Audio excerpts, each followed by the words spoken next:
Welcome to Definitely the Experts, the only internet's only sports podcast, the only one. Connor, how you doing? Great, Sam. Move just a hair back from your microphone. Yeah, I got excited and was holding it right up to my face. Scare the shit out of me. I was trying to do a high energy intro, and then it was high energy. Yeah. And now we're gonna do a real mellow. Now we're gonna do ASMR. Yeah, the rest of the podcast. We might edit it out, and we can make this a choose your own adventure intro to the show. So here's the low energy ASMR one. Hey, welcome to Definitely the Experts, episode 53. We have a nice civil discussion about sports, including baseball, NFL, recap of the divisional weekend, conference championship preview, and also a recap of Monday's college football national championship game. My name's Sam Bieneman. How are you doing, Connor? I'm doing well, Sam. I'm looking forward to having a fruitful discussion about all these topics with you today. Yeah, all right, so it's very hard to talk like that for more than like one sentence. If you're nice and relaxed and laid back in here, we can go ahead and get into it. Skip ahead to whichever one you prefer. Maybe we'll do this. We can upload two different versions of the podcast with each of the corresponding intros. Maybe. Wouldn't that be fun? Boy, wouldn't it be? I'm not going to do that. All right. So this week, I guess let's start with Seahawks Packers. So we both went to a wedding, which we talked about on last week's podcast. Congratulations to Matt and Sam on their marriage. Semper Fi. Semper Fi. And we had a great time there. It was great to see a lot of old faces and to celebrate matrimony of a couple of people that met while on the drum line. So following that, during the actual wedding, we got to see the Tennessee Titans upset the Baltimore Ravens. So that was kind of nuts. That was kind of funny to pay attention to that in the middle of a wedding. And then the next day, lose to the Saints. No, to the Niners earlier in the day. Yes, fun, I guess, if you watched it, which we didn't. Yeah, really didn't catch any of that. Really didn't catch any of the games. Just more or less saw score updates. And then the next day, we went to Lambeau to play during the Seahawks-Packers game. So that game was a little bit different from, I guess, all the two other games and also the Houston Chiefs game. All these games were very unique, which was kind of interesting to look at. So the Packers obviously came out on top, but I think more importantly, the offense really looked like it was gelling for the first time in a few weeks. Aaron Rodgers looked real crisp out there. He didn't necessarily have to go God mode or anything and didn't necessarily put up a super crazy stat line, but I mean, he looked pretty good out there. Aaron Jones looked like Aaron Jones out there. And Devontae Adams is Devontae Adams. It was all the big pieces on offense did. I don't think any of them were great, but they were all good in their own right, and the sum of the parts ended up being good enough to win that game. It's very much a classic 2019 Packers game. It was get up to an early lead and then hold on in the second half and don't score. Yeah, the theme of the season, and that was something though that while I was looking at, and this is a little bit of moving into Packers 49ers preview territory, but I was reading, I don't remember if it was a PFF article or if it was just some other journal that I was reading, but somebody was extrapolating from the Packers' offensive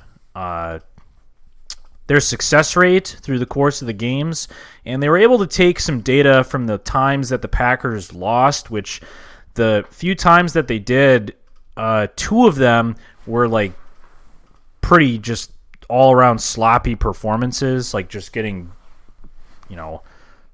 I don't know the word I want to use. They got stomped pretty handedly against the Chargers and then the 49ers. And so somebody was looking at this and they were like, well, okay, well, in both of these games and the Eagles game, the Packers had a really difficult time getting off to a hot start. And using what we were able to see in these games, I think that's going to be key to this 49ers game, is getting off to a hot start here and putting up points right away and utilizing the offense in an effective way, which in the Seahawks game they definitely did. I mean, we saw the Packers right from the get-go go up. I don't remember what the lead was at one point. I think it was a couple of possessions, though, 14-0 maybe. Yeah, it wasn't. I think in the second half they were up at one point. Was it 21-3? Yeah. Okay. Yeah, that sounds familiar. But I mean, and we saw that happen, and that's kind of been the theme, though, of like these games that were handedly in the Packers' favor, like the Vikings game from a few weeks ago. I mean, there are countless examples, I guess, through the season where the Packers went up and then, held the lead just long enough to secure victory. So, I mean, that's kind of exactly what happened. And then the Seahawks just fell short in the last bit here. And a lot of people were criticizing Pete Carroll for his punt with about 2.5 remaining, I think. Saying shouldn't be giving Aaron Rodgers back the ball. But in that moment, I mean, I don't know. It might just be like the cynic in me, but I was like, I don't know, man. I'm not totally confident in fourth quarter Packers this year. And that might be just, previous season's recency bias here, but it was like, I don't know. But they pulled it off, and Aaron Rodgers had some clutch plays on that last drive to secure the Packers' victory. So I was happy about that. And the decision to punt, I guess, in the context of the game does make sense because of that reason. They've been shutting them, or been doing a good job shutting them down in that fourth quarter. I think there was at least one 3-and-out that was pretty ugly to watch, pretty disappointing just to kick the ball right back to Seattle after, I don't know if it was after a score or after a punt, Seattle punt themselves, but to have confidence in your defense to get a stop when you did have all 3 timeouts plus a 2-minute warning. So even if you gave up a first down, which they did, you still had another shot at getting a stop and leaving a little time left on the clock, which didn't happen. Or maybe it did happen, because apparently that Jimmy Graham reception on third down that gave him that first down to ice the game. Apparently there was some controversy around that. The monitor we were watching did not have the yellow line, so I had no idea what was going on. I understood they were reviewing the spot, but I had no idea because you couldn't see the first down marker, didn't have the yellow line on the screen, so just seeing Jimmy Graham getting tackled in the middle of the field, not exactly sure where the first down the line to gain was. I don't know. Yeah, I mean, it was. That whole end of the game fiasco was so funny because it. I mean, you said it before the game, but it was like, shit, Cleet Blakeman and the crew are reffing this game, so something's bound to happen. Because for you viewers, you listeners who don't recall the last time Cleet Blakeman graced Lambeau Field with his presence, we got this awesome Lions game where we didn't lead at all in the game and we won for the first time.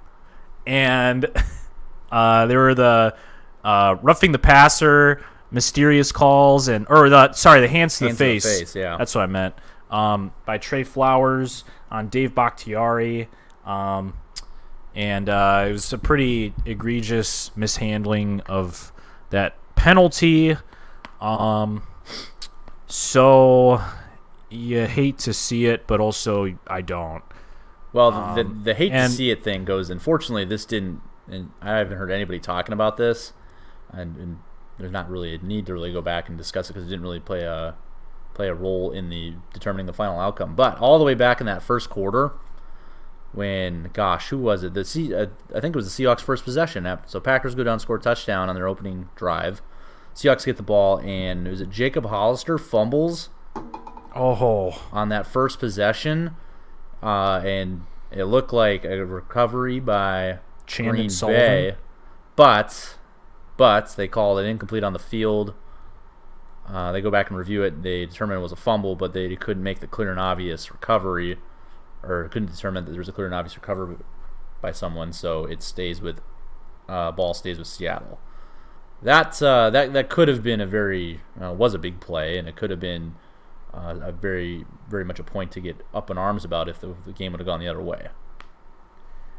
Yeah, still the wrong call, but fortunately, the outcome didn't seem to be drastically affected by it. Yeah, you're right, and so that complemented by that Jimmy Graham first down controversy, where then the referees pulled out this extra footage from their ass and reviewed it and declared that they were still right.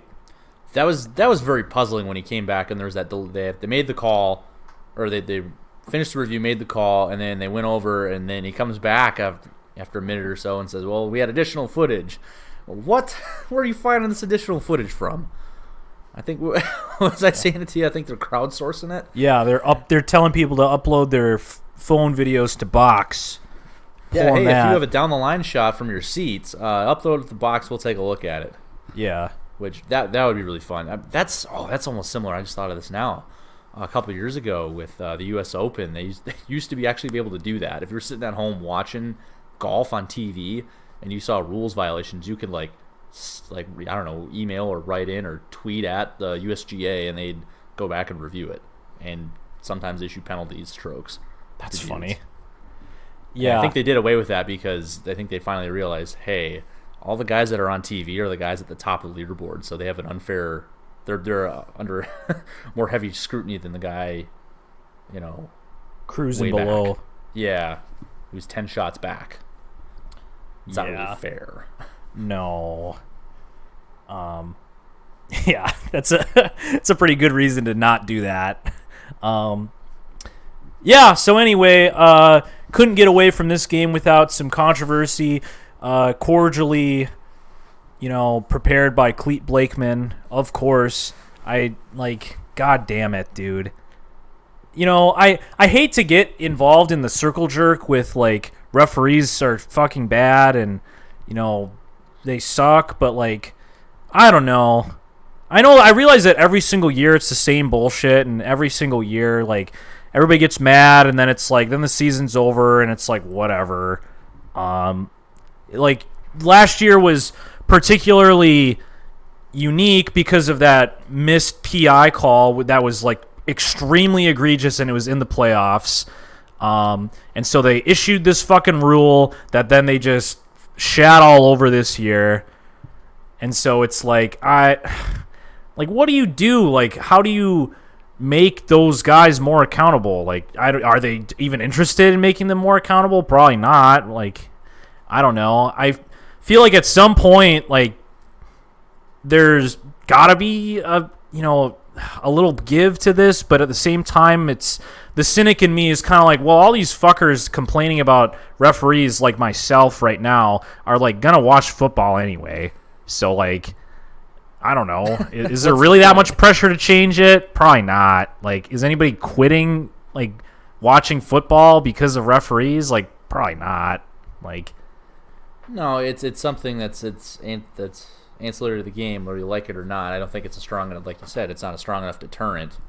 I don't think it would ever get to a point where, well, put it this way. How many people turned the games off a couple years ago with the replacement refs? Didn't seem like many. Oh, man. People watch that garbage. So, this, which is not nearly as bad as that was, just speaking on a macro scale of officiating, I don't think it's going to move the needle. No, I don't think so. I think it would, give people the sense of retribution to see a referee get fucking fined for blowing a call, but I just don't know if a policy like that would really be, I don't know, like effective. Like I don't know. I think at that point then you need to like think about, well, okay, shit, like how much are we paying officials then? Like do we need to like change the pay scale for them? Like is a fine, is that a productive way to address the issue? It's very much a reactive, after the fact way for accountant to hold an official accountable. But I guess ideally you'd just like him to get it right on the first time. And if that means changing the rules, or a sky judge, everybody that's a popular alternative or addition to the officiating profession. I'd at least try. I don't know. So some of this stuff like adding the penalty for, or making pass interference reviewable. The spirit's there, I guess. They made an effort they changed something to try and fix right or wrong. But in execution, it's not been good. No, it was a huge black mark, I think, on this season, and a lot of people got pretty upset about how it was utilized because and frankly, it just wasn't. It was used, and then coaches quickly figured out that the referees. It's a tax on your. It's a coach's tax. Yeah, taxing your timeout. Yeah, it was a waste of time. It was, regardless of. I don't totally know, like, if it was like a policy thing on behalf of the referees. A lot of people were indicating that that's what it was. Like, it was we're gonna just go with the original call because we don't like this new rule that's been instituted. I don't really know if that's actually how that went, but it kind of felt like it because you look at some of these calls that were not reversed, and it's like, not great, not in particular. There's not awesome. Yeah. Those we've talked about this before. The two in that Packers Eagles game are especially in the forefront of my mind when I think of pass interference being reviewed and not being overturned, when it seemed like that probably should have been overturned. And then I think the most obvious one was the DeAndre Hopkins and somebody in I don't remember what team they were even playing, but where he basically got tackled in the end zone. It might have been the Ravens. Yeah. A good little bit before the ball got there. So I don't know. Whatever. Yeah, it's whatever. You don't really gain anything from complaining about referee performance. So it is what it is. Yeah, in the game, there's however many plays in a game, and it'd be interesting to I'm sure probably somebody online does this or has done this or done part of this, but go through and actually hey, how many what's the referee or an officiating crew's batting average? If you look at a play and or at a full game and hey, how many calls did they screw up, and how many did they get pretty right? That'd be tough to do because that's very subjective, and there's a lot of moving parts. There's a lot of different things to be looking at any given play. Yeah, it'd be pretty time consuming, but I guess the league does it. Yeah, well, that's what they do get graded every game, but just to have that out in the open for public consumption, just to see are these guys? Because my guess would be they're actually pretty good, by and large, but enough of them are bad where it's people get up in arms about it, and a lot of cases rightfully so. Yeah, that's what I was gonna add is that I'm sure the league already monitors the games nowadays from a sort of sky judge perspective in order to evaluate referee performance to some degree.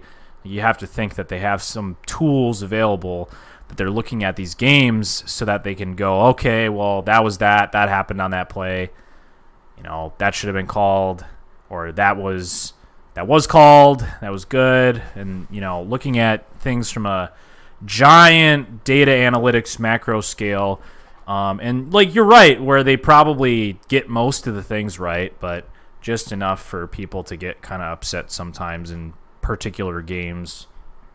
So anyway, That's set up Seahawks Packers. So then, kind of segueing, do you want to talk 49ers Packers? Or you want to talk about the national championship? Well, let's do 49ers Packers since we're talking Packers and NFL. We can circle back to college. Hell yeah. So 49ers Packers is this weekend. And the line certainly indicates that the Packers are possibly going to get spanked this weekend, sitting at -7.5. And everything I've heard this week makes me feel 7.5 is generous for the Packers. Yeah, well, I don't know. It might be the optimist in me, but I mean everything that I've read. So we have one game to look back on this season where the Packers played the 49ers, and they did get spanked that game. However, there were a number of things that went wrong in that game, namely Brian Bulaga getting hurt and Alex Light coming in.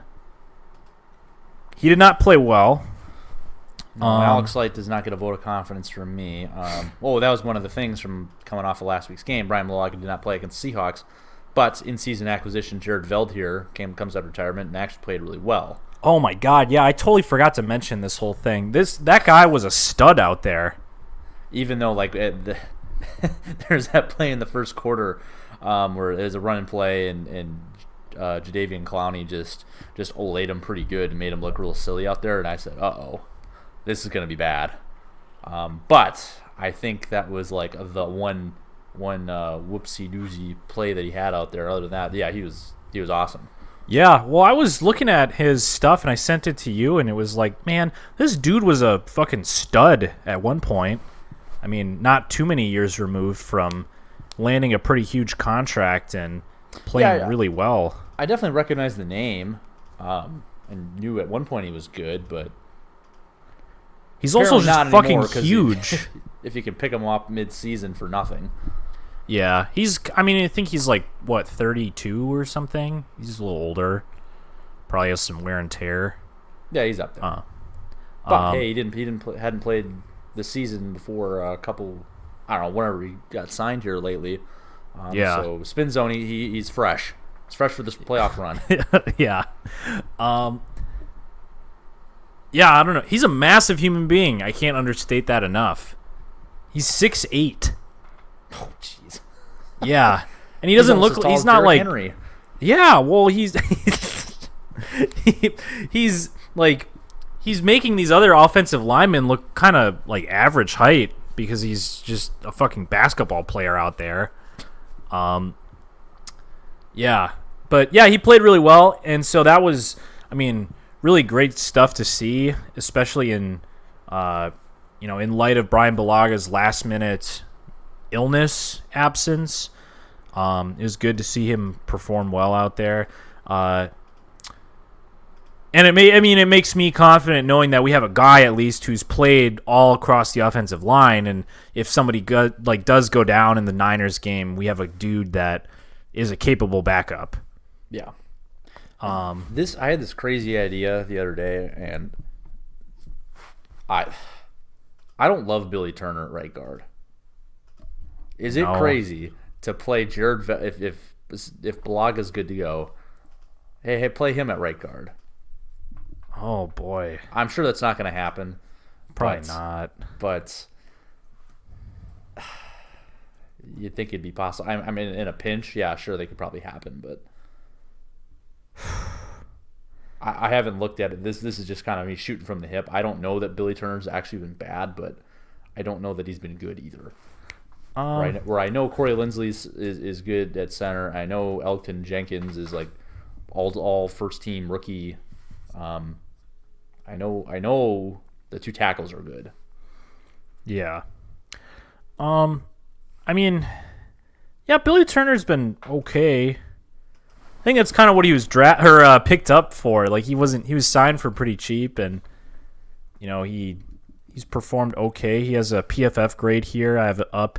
An overall grade of 64.8, pass blocking grade of 57.5, run blocking grade of 65.3. So nothing spectacular, but I mean, okay. pretty much just average.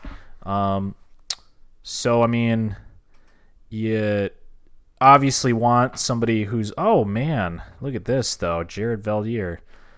He's just slightly better, but he's grading at an 83.6 pass blocking grade, but compensating for that with a 56.1 run blocking, which was probably in part from that one play that you were talking about where really he just help. got fucking blown up. I don't know. Probably wouldn't be the craziest thing in the world, but I don't know. Well, we'll see. Yeah. Anyway, so 49ers, Packers. I mean, I looked at a bunch of stuff this week to try to feed my optimism for this game. I don't know. I mean, did you watch the Brett Coleman video on the Packers defense? Yes. Yeah, that did not make me feel good at all. No, that didn't make me feel very good either. But the elevator pitch for that video is Packers defense is very predictable. Mike Pettine's defense is they have a lot of tendencies against certain personnel and down and distance. And the 49ers in the regular season matchup knew that and ran plays accordingly. Yeah, I mean, they were able to tell when Packers were utilizing pretty simple zone and man coverages, and then utilized effective plays that countered those particular coverages because, they just gave these extremely noticeable tells and didn't do any sort of masking or any sort of, disguising what they're doing. It was pretty evidently on its face. Here's the coverage we're using. We're going to hopefully beat your guys. Yeah, hopefully we'll just get there with our front four. Yeah, we're right. That was a big thing with the Brett Coleman video is that the Packers are pretty good at generating pressure because Zadarius Smith, Preston Smith, Kenny Clark are all pretty impressive. So the Packers really lean on that, which after he mentioned that whole part, it was like, oh, yeah, that that makes a whole lot of sense. These couple of games where I feel really good watching the defense, it's primarily because I'm watching Zadarius Smith just fucking blow up some left tackle and come flying in.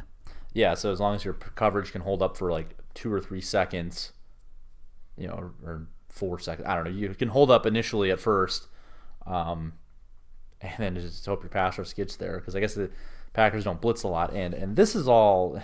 It's interesting because this is when Mike Patton was hired, that was one of the things he is known for as a defensive coordinator, or defensive play caller, was running simple schemes, which was a good thing, or it was at least different. A nice change from the Dom Capers stuff, which, as I'm told, is a little more complex. And there was some stuff towards the end there of Dom Capers' time where you got guys looking around and you had blown coverages by people just not knowing where they need to be, what they need to be doing on any given play. So that's bad, but so you correct that and go to a super simple or a much simpler defensive scheme, and then the offense can pick you apart. So I don't know. It's damned if you do, damned if you don't. Yeah, I don't know. Man, I don't know. It didn't make me feel good watching the analysis, but I think in particular this PFF article that I sent you that we're not really going to go over, but it's an article that's pretty much just taking the survival curve, pretty much the standard deviation of expected offensive performance with the offensive line, how long that they're able to survive in a particular set of seconds after the snap, and it's just a little curve here to display that. And the Packers are able; their survival curve is noticeably higher than the NFL average. I think they're something like 4th, something like that. And they analyzed that against the 49ers pass rush, which was taking the pressure percentage after a particular set of seconds after the snap. And they kind of just scrambled these data sets together in order to come to the conclusion that the Packers will probably be able to hold up against the 49ers despite how elite they are as pass rushers, and how much pressure they generate for the quarterback. They'll probably have enough time for Aaron Rodgers to do something. So, I mean, the basis of this article was like, we saw what happened when they played the 49ers earlier, but it was kind of an anomaly because, like we mentioned, Alex Light was filling in. And a lot of things just like went wrong. Like the Packers lost that early fumble in the game, which was pretty catastrophic for beginning the game.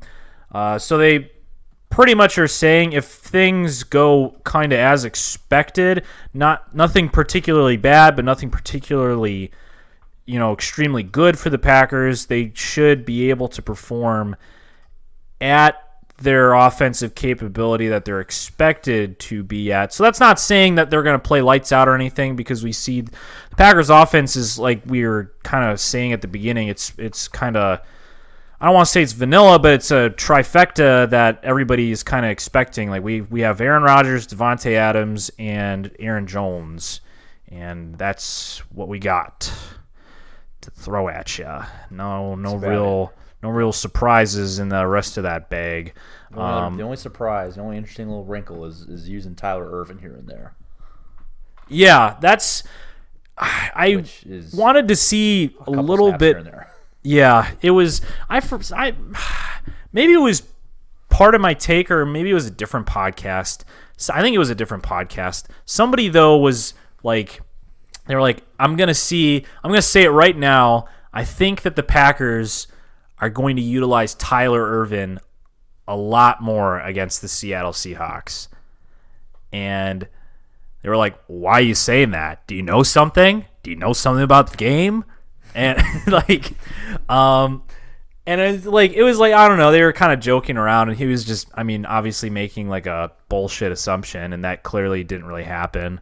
But it would be kind of interesting to see this dude who's like a little speedster, special teams guy, get some unique little packages. Yeah, they've done just a little bit with just a little sample of it.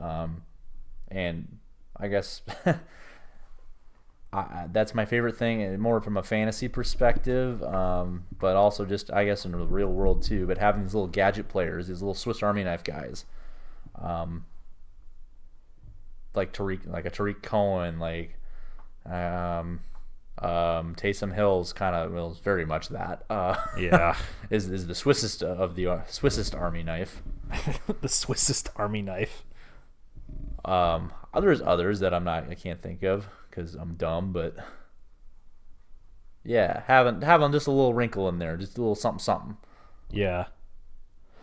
I don't know, whatever. Maybe he doesn't do shit, but yeah, it kind of reminds me a lot of the Badgers and how they utilize like Aaron Cruikshank and Jack Dunn. Yeah, where it was like, oh, here's a jet sweep, here's a fake jet sweep. Here's I don't know. That's really it. Wildcat. Yeah, Wildcat. I don't know. That stuff is interesting because I think otherwise you don't really see it a whole lot. I don't really see the Packers run a lot of jet sweeps. They give some of that action sometimes. Yeah, they've ran a few of them, I think, but they'll give you that action. They used to run that shit with Randall Cobb all the time. Mm-hmm.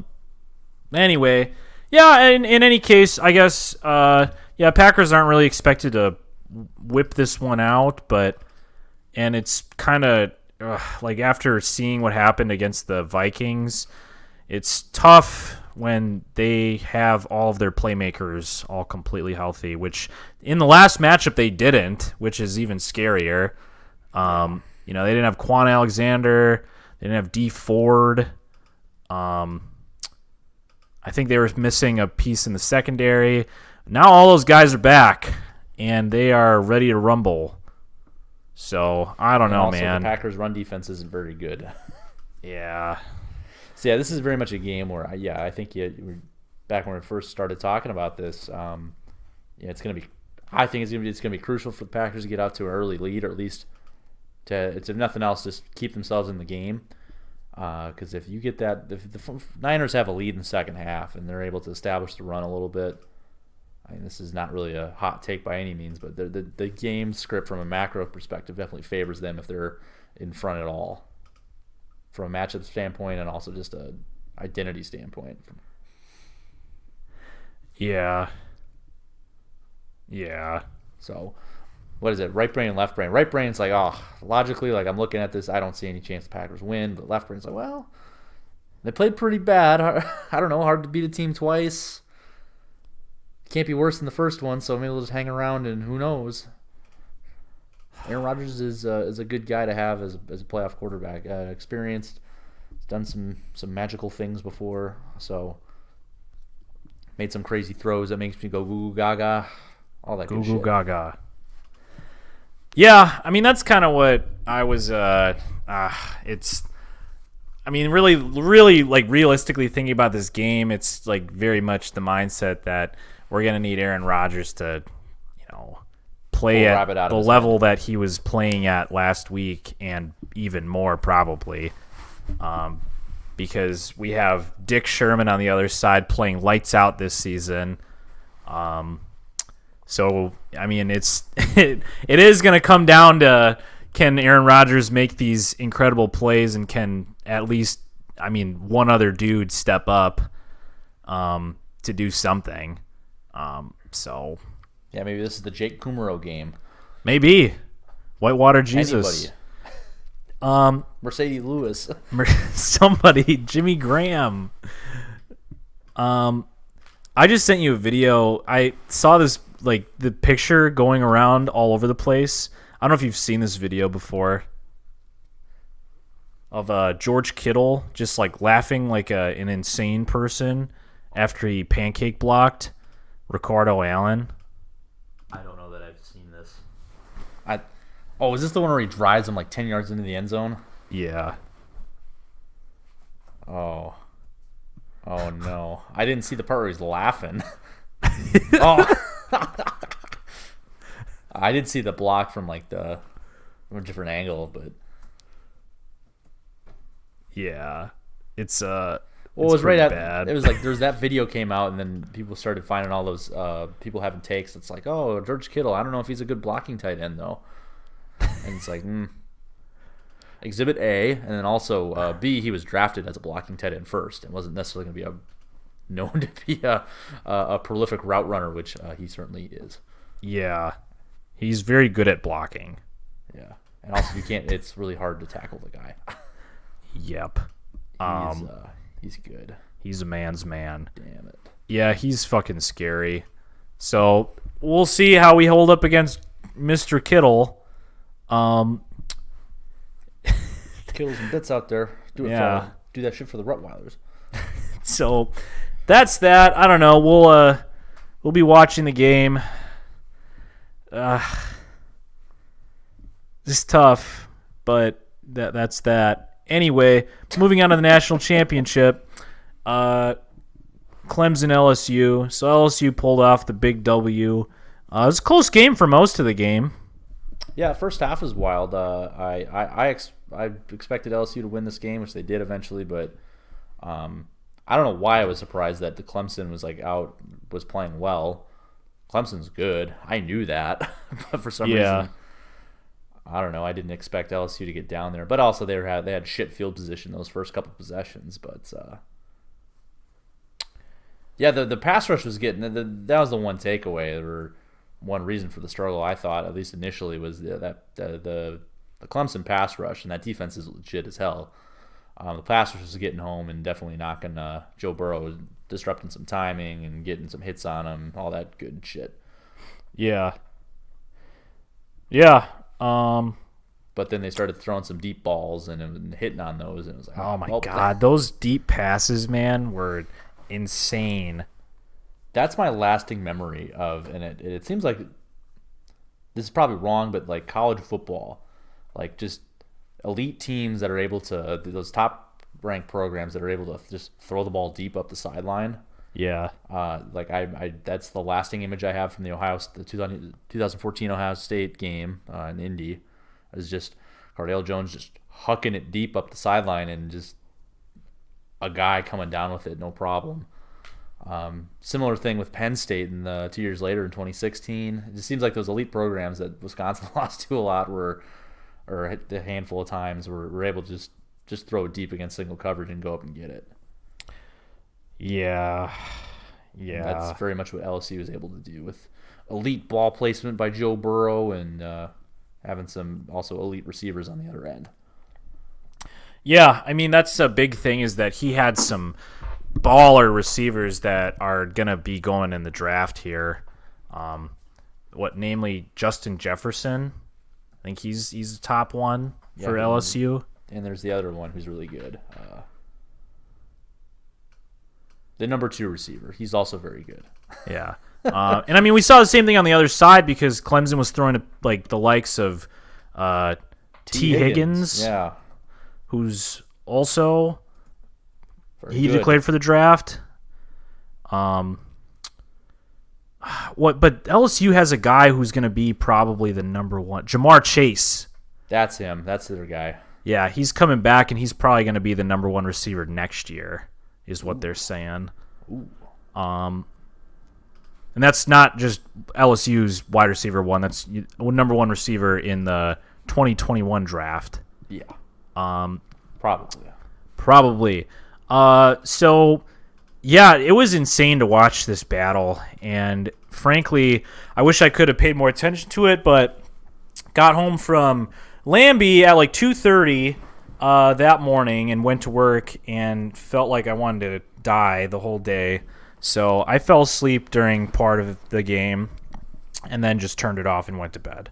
Yeah, I turned it off about halfway through the third quarter because it was like 10:30, and I was like, man, this game's taking these college games take too damn long. With the whole passing thing comes a lot of time because also the clock stops every first down. Yes, so it watching this high octane offense is really exciting, but yeah, the game was 4 hours long. So I'm sure halftime was probably extended because why not? Yeah. Yeah, I was watching halftime. It's like, man, it's like 9:45 already. What the hell? Let's pick up the pace here. Yeah, that's the shit where it's like, I can't believe people. I don't know how people on the East Coast do it, where everything's an hour later. Yeah, it was awesome being in Seattle for that 1 week that I was to watch football. I already mentioned this, I think, on the podcast, but it was awesome to have games. Everything was so much better. Having games start at 10 o'clock a.m. for NFL, because it was I don't have to do anything that morning. I can just kind of wake up leisurely, eat breakfast, and then, game's on. Not going to do anything. And then the night game is much earlier, so you can watch the game and not worry about staying up really late on Sunday night. Yeah, night game would start at 5 or 5:30. Yeah. And be done by 9 at the latest. Yes. Easy. Very easy. I would love that. Yeah. That's man, when I was in, I think it was NCAA tournament for basketball in whatever year, 2017. I was out at Madison Square Garden. We were playing the late slot in that game against Florida that went to overtime. Yeah. They lost. But I'm looking at, they had just had a clock at MSG, and it's man, it's 12:30. What are we doing? What are we doing here, guys? It's a Saturday, so whatever, but maybe it was a Friday. I don't know. Whatever day of the week it was. It was definitely a Friday. Yeah. This is too late. How do these people out here do it? How do you people live? Fucking tired. Why are we tipping a game at 9 o'clock at night? Yeah. Man, I wonder how old people think that don't know us, how old they think we are. I know, yeah. For those of you out there, I'm 25 and Sam's 24, so we're a couple of old men in young people's bodies. Yeah, we're bitching about. I should.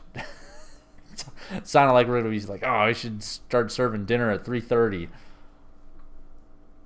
I know, it's just man. What? Working a day job changes you. I don't give a shit. We were talking about this before the show started. You said you went to bed at 8:30 last night. You were real tired from this week. Yeah. Yeah, I was like, man, I don't think I've ever gone to bed before 10 o'clock and been, or just, I guess, early in general. I don't think I've ever gone to bed early. So before 10 o'clock or even before 9 o'clock if I'm real tuckered out and regretted it. Yeah. Never done that and been disappointed.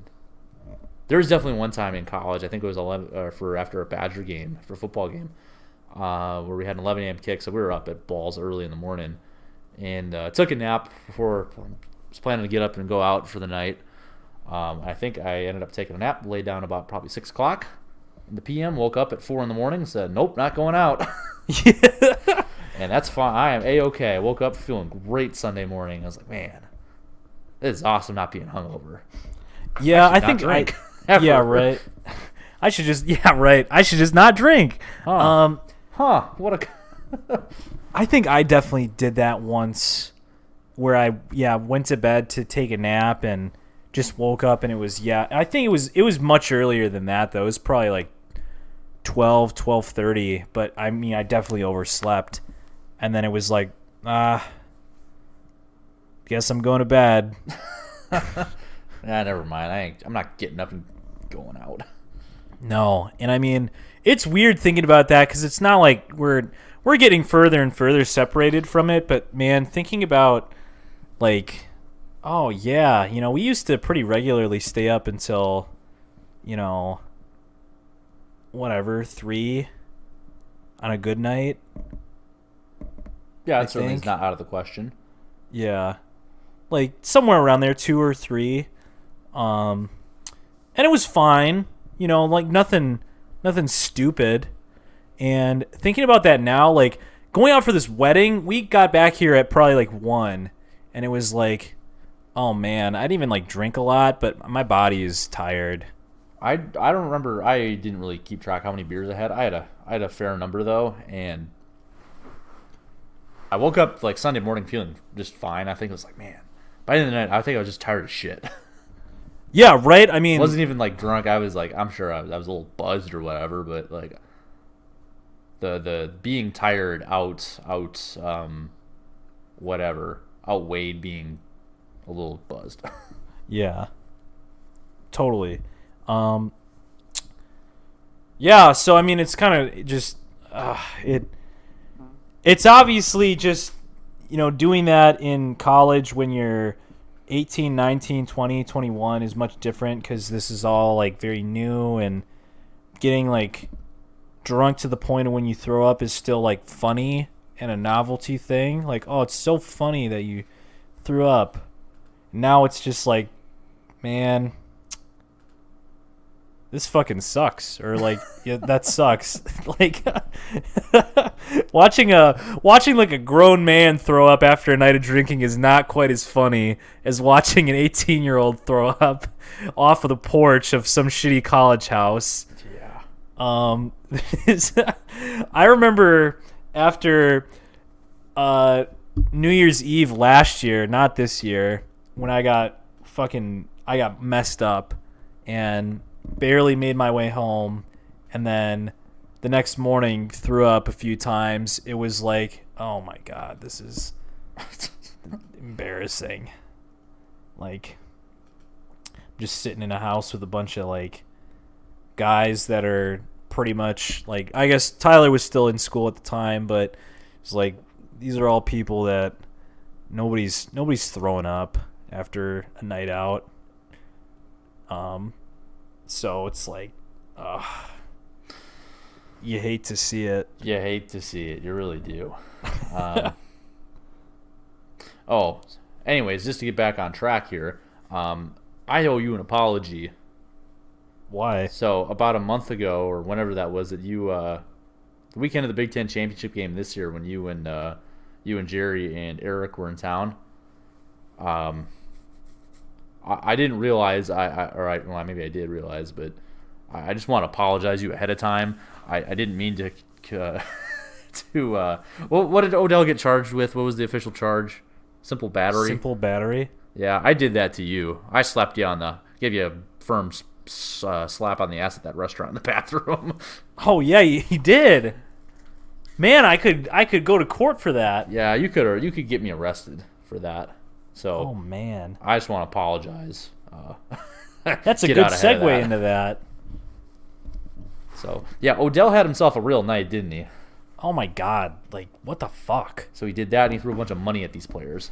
Yeah, it was like extremely problematic stuff that like when I was watching this stuff come in before the whole media frenzy that is what it is now, it was like, oh, Odell is giving these players cash? Like, probably can't do that. That's got to be a. When I was thinking about it, it's like, this has got to be a violation of some sort of NCAA rule, right? It's Yeah. just so weird to see it out in the open. Just I was very like, what the fuck is going on? And have it not be in a bag or doing a bag drop or anything. It's very much just, here's money I'm throwing at you. yeah, here's literal just bills, stacks. I don't give a shit. Yeah, and then a cop was in the locker room yelling at the players because there's a lot of really good footage of the LSU players just smoking a bunch of cigars. Like Joe Burrow just fucking sitting in a chair smoking a cigar like a goddamn boss. And it was really funny, but I think a cop had a problem with it, so that's why he was in the locker room yelling at a player for smoking a cigar in there. Threatening to, I'll arrest everybody who's smoking a cigar. Yeah, which is, like, what the fuck, man. But, that's why he's in there. And then Odell, it's really funny in the video. You see the exact moment when in his mind it's like, I'm gonna smack that officer in the butt. He looks, like, the officer turns around and Odell looks down right at his ass. And it's like, oh, no. And then he gives him a little spank right on the tuchus. And, and then he backs up and he's kind of just like, he's like jawing at the officer a little bit, he's egging him on. And, the cop he's kind of pissed off, but he realizes that he's looking at Odell Beckham Jr. Like, what do I do in this fucking situation? Yeah. And I guess what the course of action was to fucking levy charges against Odell Beckham Jr. for simple battery. Yeah, it's just whatever. Nobody really was the winner in this situation. It was just Well, really funny to watch this whole LSU's thing. the winner. Yeah.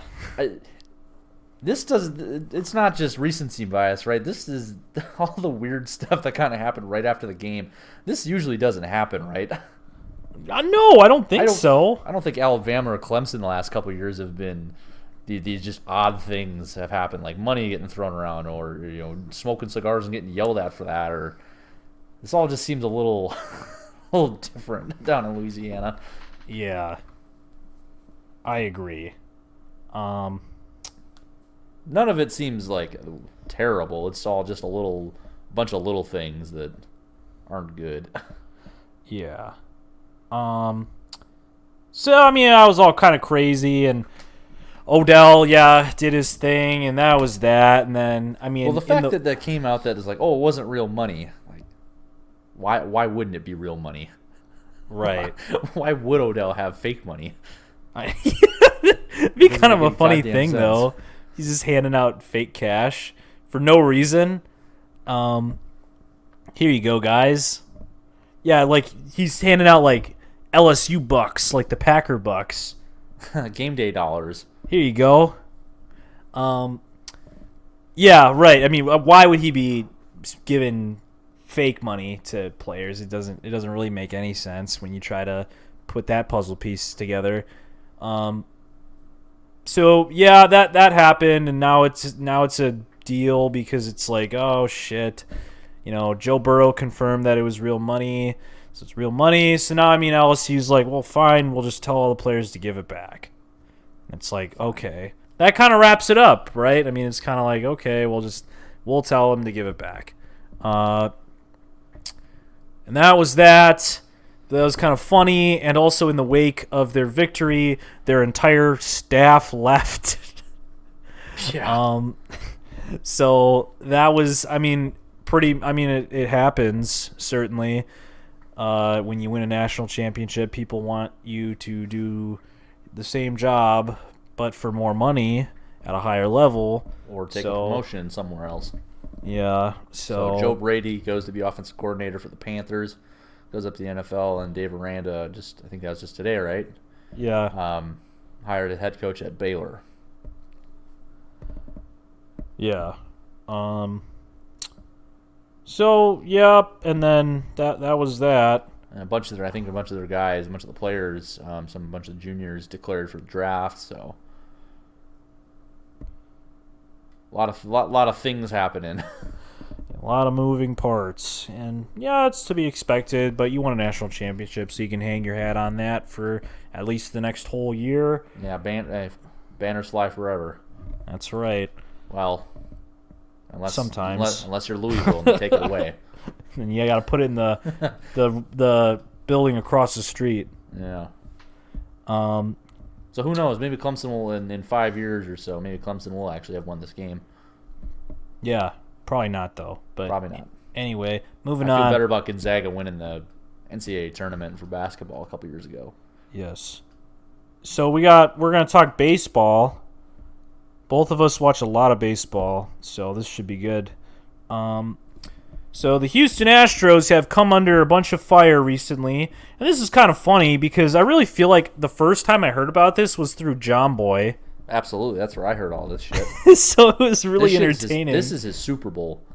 It is. He's been on like ESPN and shit.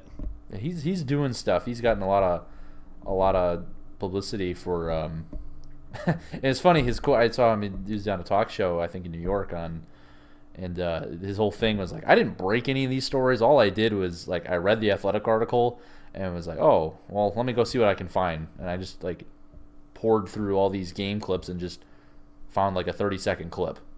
Yeah. And pieced it all together. And was like, hey, here's what's going on. This is what was in the article, and here you can hear him doing it. Yeah. Just connecting the dots. Right. And he provides funny and intelligent commentary. So yeah, now you got a whole bunch of weird, crazy shit happening where they did the investigation after the bang on the trash can scandal, and then they were going to suspend the GM and the manager for the Astros, and then the owner just turned around and fired him right away. Yep. And then Alex Cora, who was the bench coach in 2017 for the Astros, manager of the Red Sox, is fired. And then Carlos Beltran, who is the Mets manager, I guess was on the team as a player, has never actually managed a game, got fired before the season even starts. Yep. So that was all the dominoes fell, and so all these people got fired, and then in the wake of this, there's another connected scandal that emerged with buzzers underneath jerseys. And in particular, have you heard about this? Yeah, Jose Altuve. Yeah, so it was a pretty damning video watching it, where there's an allegation that the Astros were using buzzers to indicate certain pitches as well. As in they had like a Band-Aid, or they had something taped to their body, and then someone would push a button and it would buzz when something to indicate a pitch. And it looked like, people were, looking at a lot of things like where players using these like arm or elbow guards, like why are they putting them on certain parts of their arm? Like it seems like that's a weird place. But yeah, in this particular case, there was an instance with Jose Altuve coming in for the winning run, winning a pennant here, and he very clearly says, do not take my shirt off, as he's coming into home plate there, and he grabs his shirt and like wraps it around himself, scores a run, and then immediately runs into the dugout and then comes back out with a different shirt. It's like suspicious to say the least. It was like, this is almost too obvious. Like this is like it's insane, like how damning the video clip was, because it's like it was great. They had a good side-by-side shot of like all the Astros players celebrating, and Jose Altuve is like jogging into the bullpen, or not the bullpen, the dugout, and he's just jogging into the locker room like, you guys just won. You won the whole damn thing. And he's not even there. He scored the run, and it's like, oh my god. Like, if It was like watching the clip from the John Boy thing where they pan out from the documentary and it's like you see the table with like the video monitors and shit on it. It's like it's almost too obvious. Oh, there's a video monitor and there's 2 towels hanging up so you can't see in there, and there's a trash can. Yeah, like the trash can is there. Like someone's been sitting there all game. Yeah, it's like you guys are a bunch of fucking idiots. Like, how the fuck did it take this long to figure this out? For someone to figure this out, right? Like, oh my god, like, yeah, it was so obvious. Like, it was so weird and suspicious in the moment. But anyway, it's all coming out now, and it's. I mean, we'll see what happens because. I mean, I was looking briefly on the baseball subreddit because Reddit is just where I go to find people that are much more well-versed in whatever is going on about anything, really. And they were looking at this and it was like, okay, well, I mean, the Astros issued a statement on it and Major League Baseball was like, I don't know, we didn't find anything with buzzers. And it's like, well, okay. This is kind of what they did when the whole steroid thing was happening as well. Took a whole fucking Senate investigation to open up for that whole can of worms to really finally come out in its full form and to get squashed. That's what this controversy needs. Yeah, we 5 need the years fucking for united Nancy Pelosi and Chuck Schumer and Mitch McConnell just all. Now, did you to get a big old Senate hearing? I think that would really be the thing that caps off this like first term for our current president is for him to get embroiled in Major League Baseball. I think that's really what this presidency needs. We had the almost war with Iran, and what we need now is the president himself to investigate Major League Baseball to see if the Houston Astros were cheating. And not just him send a tweet. I mean, he needs to be in there doing the research. He himself doing this investigation. We need to get to the bottom of this. The lead prosecutor. Oh, did you hear the take too on it was a tweet I saw, and then they mentioned it briefly on PMT today. It was some caller in, I think it was Philly or something, called in saying like, well, if we hadn't stolen signs during World War II, we'd all be speaking Japanese right now. I love that. That was good.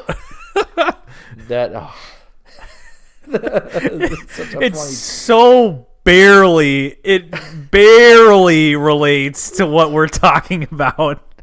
So very tangentially. Sometimes I wish I was dumb enough to think like that.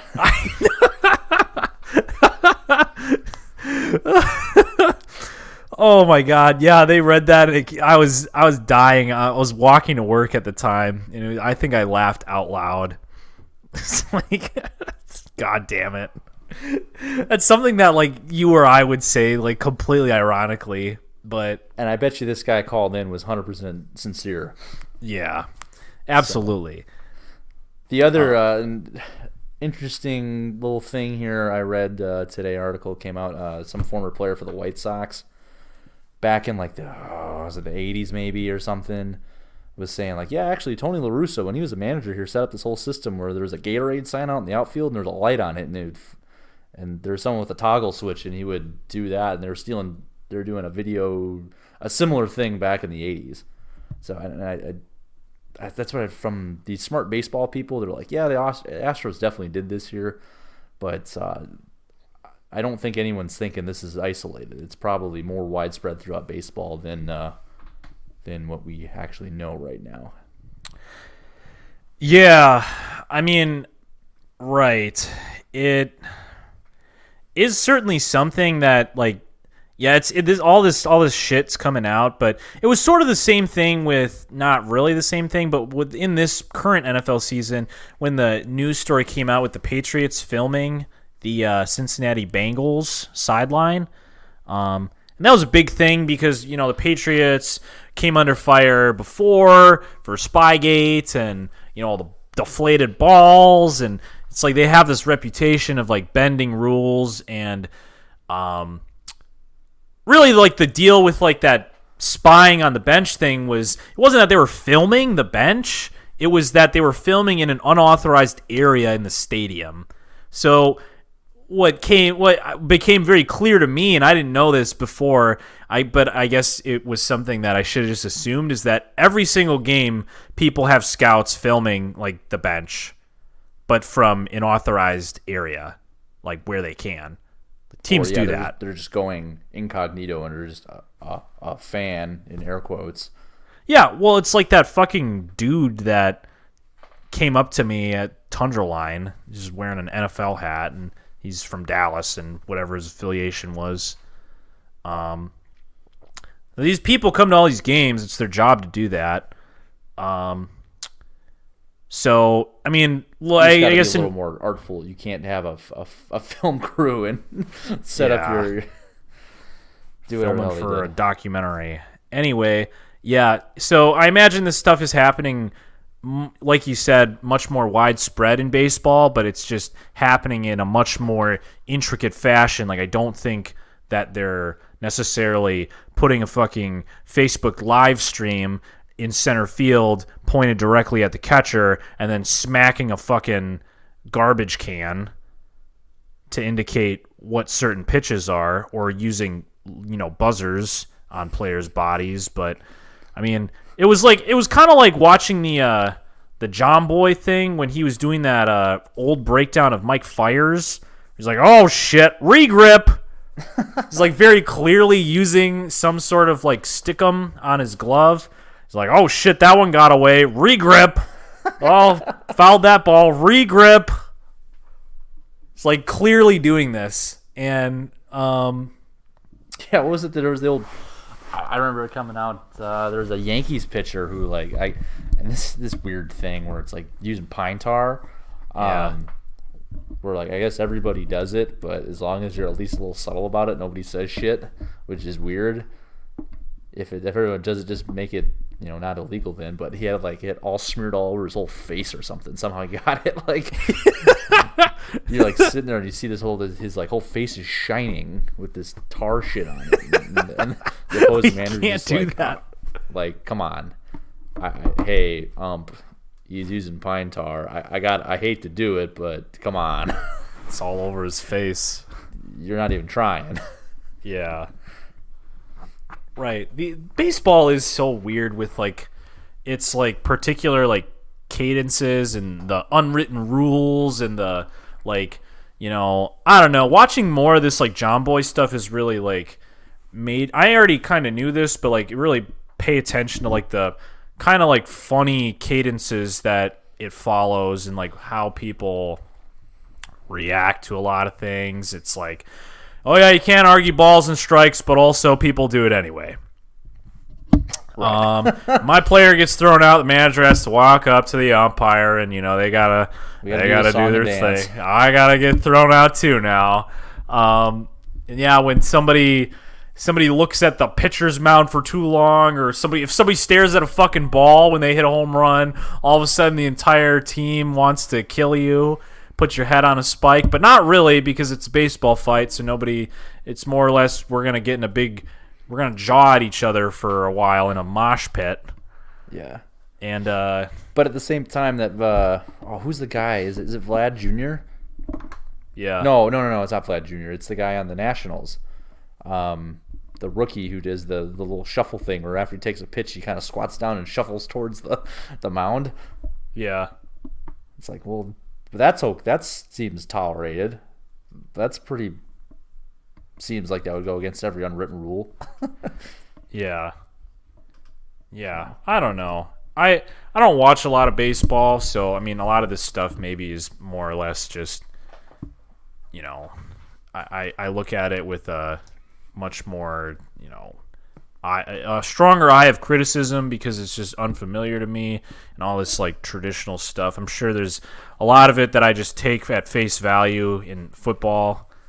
But oh my God, it just a lot of it just is kind of it makes me laugh a lot, because it just feels like, oh well, here we go, another day in the theater. Oh, that was the good joke I saw Big Cat made. He was, Jose Altuve's "Don't take my shirt off, don't take my shirt off." Well, he's either got a buzzer on, and I love a good Arrested Development reference, or he's never nude. Yeah. that was great because after that episode aired, it was all over the subreddit where every single time somebody brought up the Jose Altuve thing, where it was like, well, how do they fix this now? And it was always the next person was like, well, the only clear solution is that they have to play naked.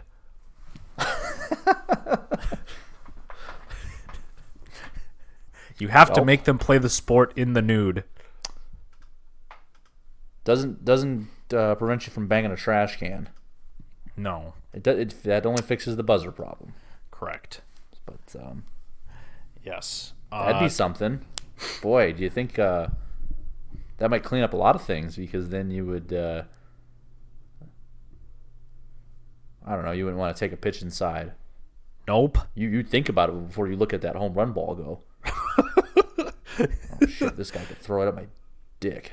Yeah, this guy can just destroy, all of me. Just about anything on my body right now. So, yikes.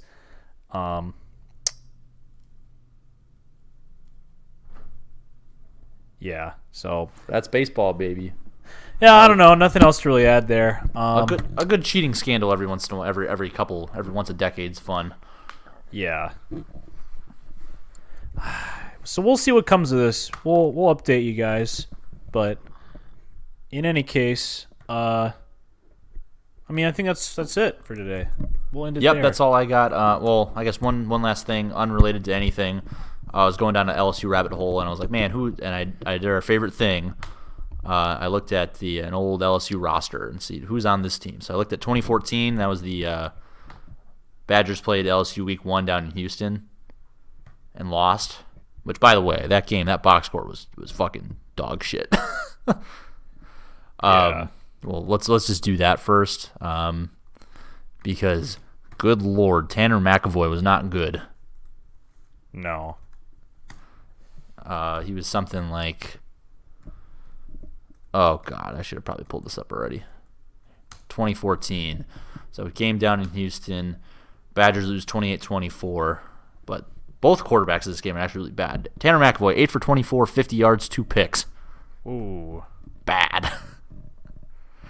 And then this A. Jennings guy who played quarterback, I guess, is 9 for 21, 239, 2 touchdowns. So a little better, but whatever.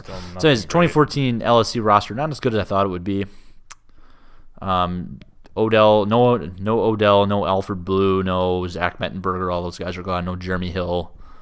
The guys they did have were a lot of these guys. There's some good players, just they're like all freshmen. I don't think they really played. Like Jamal Adams is a freshman. Leonard Fournette's a freshman. Was not a key player. So it was like I was kind of disappointed. But Lyle Collins is on this team, playing left tackle. Malachi Dupree and Trevin Durrell. Those guys were okay. Defense is a little more impressive with Tre'Davious White as a sophomore.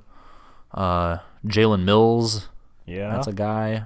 Quan Alexander and Deion Jones playing linebacker. Whew. Daniil Hunter. Daniil Hunter. So. Wow. Some fun names. There are some dudes on that roster. Didn't realize that.